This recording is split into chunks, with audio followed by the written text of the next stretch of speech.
विधवा और जमींदार। सरायपुर गांव की जमींदारी व्यवस्था। सरायपुर एक साधारण सा गांव था, लेकिन उसकी तकदीर असाधारण रूप से कठिन थी। चारों तरफ फैले खेत, बीच में कच्चे रास्ते, पीपल और बरगद के पेड़, सब कुछ देखने में शांत लगता। लेकिन इस शांति के नीचे डर और मजबूरी की गहरी परतें छुपी थी। इस गांव का असली मालिक कोई सरकार नहीं, बल्कि जमींदार हरि नारायण सिंह था। उसकी हवेली गांव के ऊंचे टीले पर बनी थी। लाल ईंटों की दीवारें, भारी लकड़ी का पाठक और ऊंची छतों वाली बरामदें। जब हवेली की छाया खेतों पर पड़ती तो लोग कहते, जमींदार की नज़र पड़ गई है।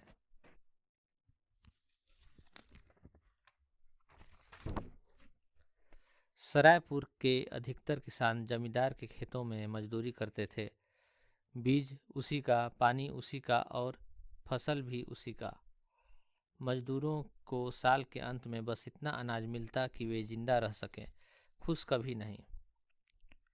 हरि नारायण सिंह खुद को गांव का रक्षक कहता था, लेकिन सच में वह गांव का भाग्य लिखने वाला शासक था।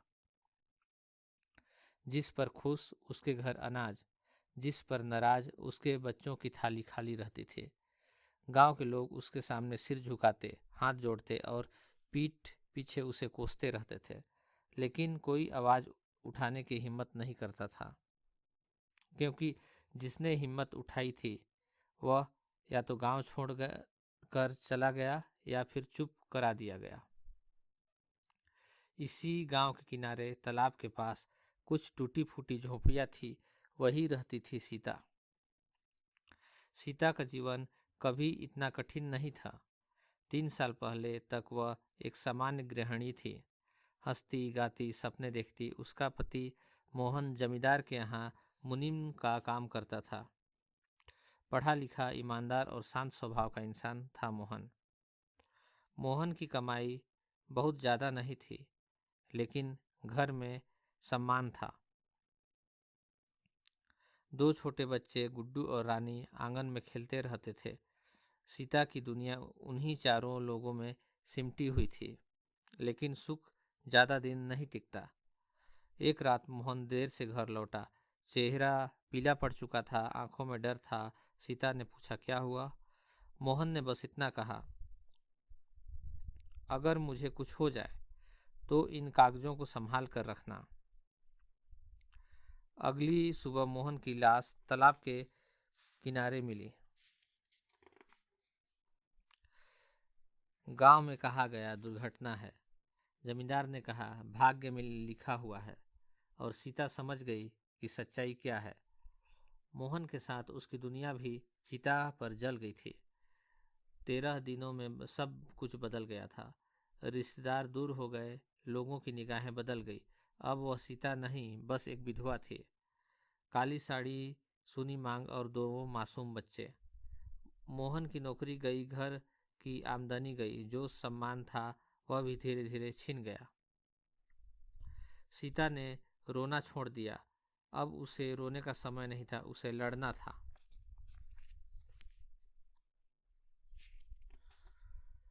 मोहन की मौत के बाद सीता का जीवन अचानक सिमट गया।